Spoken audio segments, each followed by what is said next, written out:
શ્રી કિરણ રિજિજુએ ગુરુદ્વારા શ્રી રકાબગંજ સાહિબ ખાતે પીએમ વિકાસ યોજના હેઠળ શરૂ થનાર પ્રોજેક્ટનો કર્યો શુભારંભ. લઘુમતી બાબતો અને સંસદીય બાબતોના મંત્રી શ્રી કિરણ રિજિજુ અને દિલ્હી સરકારના મંત્રી શ્રી મનજિંદરસિંહ સિરસાએ નવી દિલ્હીમાં ગુરુદ્વારા શ્રી રકાબગંજ સાહિબજી ખાતે 29 માર્ચ 2025ના રોજ પૂજા અર્ચના કરી અને પ્રધાનમંત્રી હેરિટેજ પ્રમોશનને આગળ વધારતા પીએમ વિકાસ યોજના હેઠળ એક પ્રોજેક્ટ શરૂ કર્યો. પ્રધાનમંત્રી વિકાસ યોજનાનો ઉદ્દેશ્ય કૌશલ્ય વિકાસ, રોજગાર સર્જન અને નાણાકીય સહાય દ્વારા લઘુમતી સમુદાયને સશક્ત બનાવવાનો છે. આ પ્રોજેક્ટ દિલ્હીમાં દિલ્હી શીખ ગુરુદ્વારા મેનેજમેન્ટ કમિટી DSGMC દ્વારા અમલમાં મૂકવામાં આવશે. આ પ્રોજેક્ટથી કુલ 31,600 યુવાનોને લાભ મળશે, જેમાંથી 29,600 યુવાનોને કૌશલ્ય તાલીમ અને 2,000 યુવાનોને शैक्षणिक सहाय पूरी पाड़वामा आवशे. ये दिल्ली में जो आज मॉडल जो हमने अपनाया है, जो MOU साइन किया है, ऐसा मॉडल पंजाब में हो और कहीं और भी हो, जहाँ सिखों का पॉपुलेशन है, जहाँ सिखों का कम्युनिटी जिस भी जगह में है हिंदुस्तान के अंदर में, वहाँ भी इस तरह का कार्यक्रम को आगे ले जाने का हम प्रयास करेंगे. और मैं खास करके दिल्ली सिख गुरुद्वारा मैनेजमेंट कमेटी को अभिनंदन करना चाहता हूँ.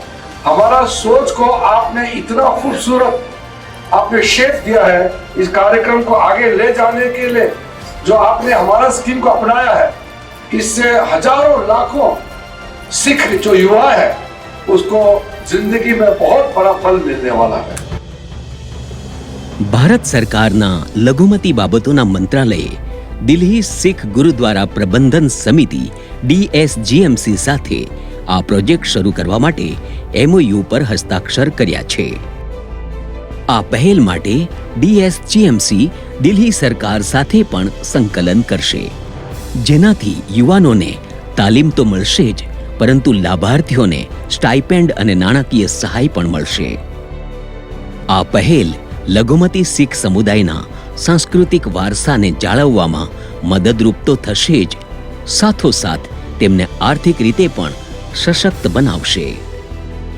પીએમ વિકાસ યોજના હેઠળ યુવાનોને ઉદ્યોગ આધારિત નોકરીઓ માટે તાલીમ આપવામાં આવશે, જેમાં સામેલ છે AI ડેટા વૈજ્ઞાનિકો, 5G આધારિત telecom technician, AR VR technical કલાકારો, ગ્રાફિક ડિઝાઇનર્સ અને સોલર PV ઇન્સ્ટોલર્સ વગેરે.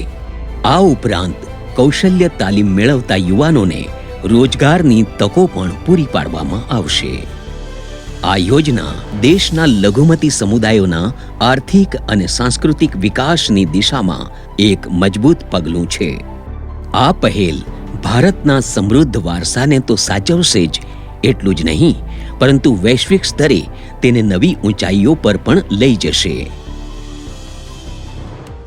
લઘુમતી બાબતોનું મંત્રાલય, ભારત સરકાર, ભાગીદારી થકી ભાગ્યોદય.